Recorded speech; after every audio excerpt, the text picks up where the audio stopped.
Gagal ginjal kronis dengan hemodialisis.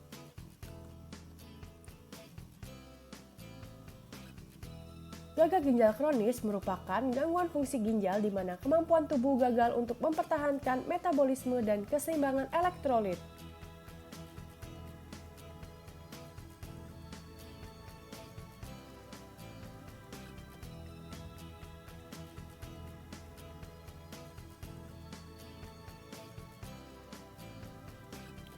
Apa itu hemodialisis?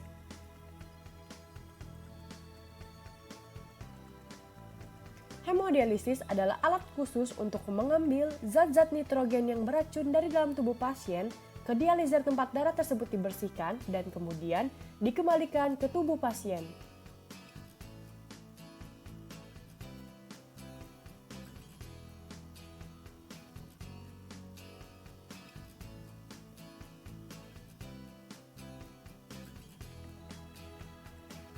Kondisi dan gejala gagal ginjal kronis dengan hemodialisis.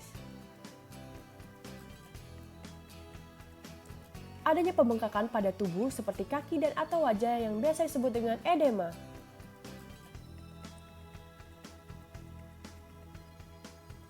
Terjadinya mual, muntah, dan kram perut.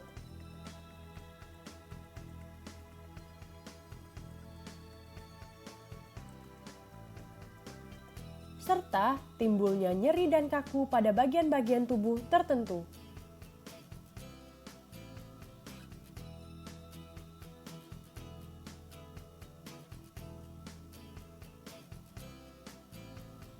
Pengaruh hemodialisis terhadap kebutuhan zat gizi. Asupan energi. Apabila asupan energi kurang, maka akan terjadi gizi kurang atau malnutrisi. Penyebab dari gizi kurang yaitu adalah asupan makan yang kurang dan hilangnya zat makanan ke dalam cairan dialisat.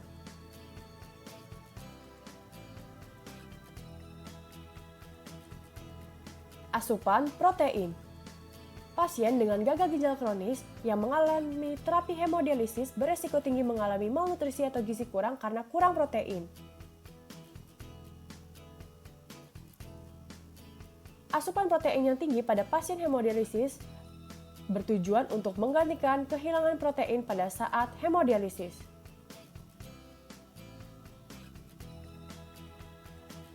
Terapi zat gizi. Cairan.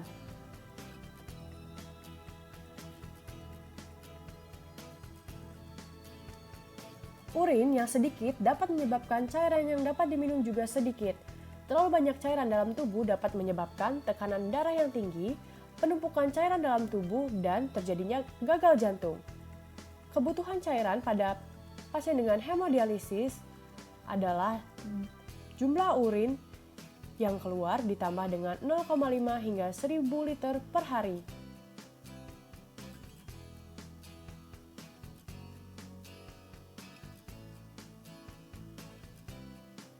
Natrium.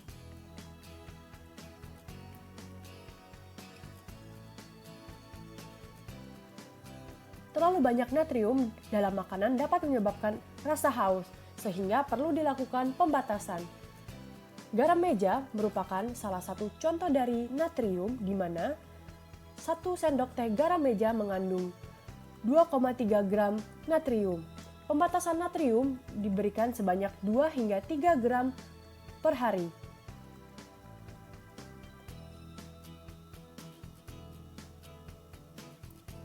Makanan yang perlu dibatasi yaitu adalah garam, makanan kaleng, dan makanan cepat saji.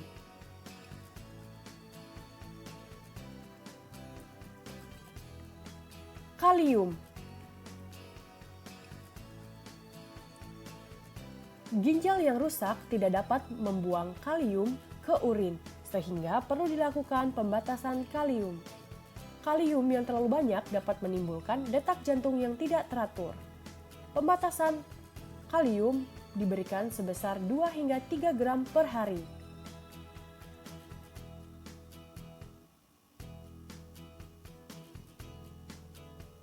Makanan yang mengandung kalium tinggi perlu dibatasi seperti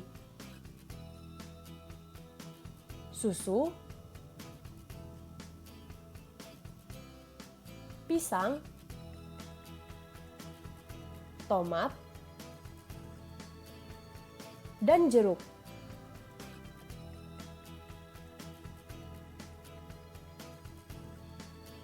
Fosfor.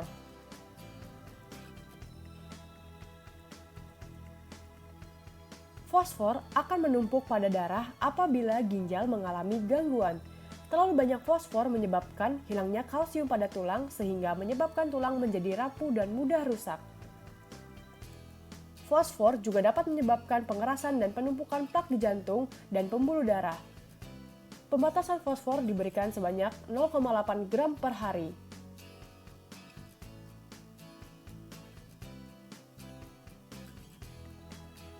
Makanan yang kaya fosfor yang perlu dibatasi adalah susu dan kacang-kacangan.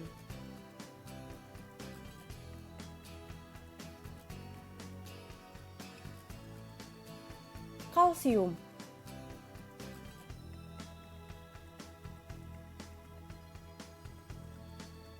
Ketidakseimbangan asupan kalsium dapat menyebabkan keluarnya kalsium dari tulang ke darah yang dapat menyebabkan penyakit jantung. Oleh karena itu, kalsium yang direkomendasikan adalah 0,8 gram per hari. Kalsium banyak ditemukan pada produk susu, namun kebanyakan makanan yang tinggi kalsium juga mengandung fosfor yang tinggi.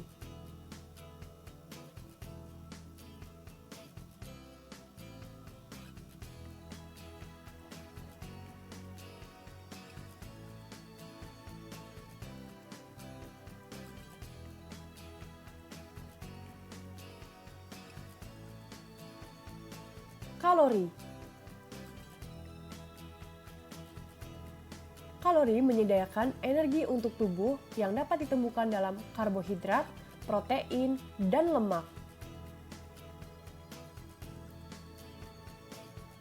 Kebutuhan energi pada masing-masing orang berbeda, oleh karena itu terdapat pembatasan kalori dan ada juga penambahan kalori. Protein.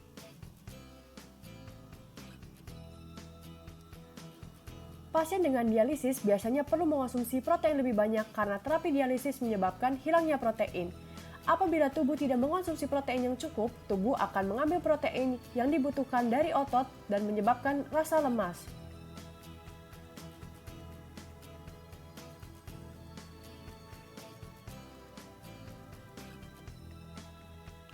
Konsumsi protein yang dianjurkan yaitu sebesar 2 hingga 4 porsi per hari, dengan contoh makanan yang terdiri dari daging, ayam, ikan, dan telur sebanyak 1 hingga 2 potong per hari,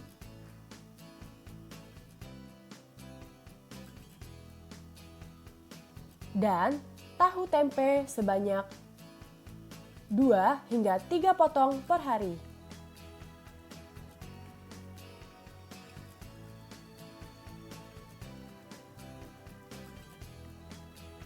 Karbohidrat dan lemak.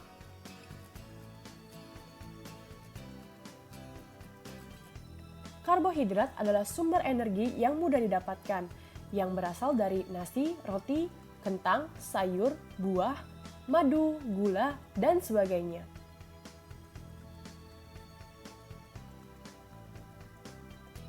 Lemak perlu dibatasi karena dapat menyebabkan penambahan berat badan dan munculnya penyakit jantung apabila lemak yang dikonsumsi adalah lemak yang jahat atau lemak jenuh.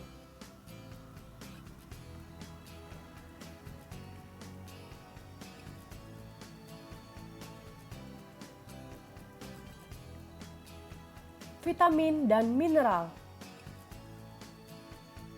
Vitamin biasanya diganti dengan suplemen untuk pasien hemodialisis.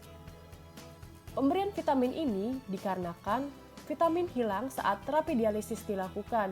Biasanya vitamin yang hilang adalah vitamin larut air berupa vitamin B dan C. Vitamin ini perlu dikonsultasikan pemberiannya dengan ahli gizi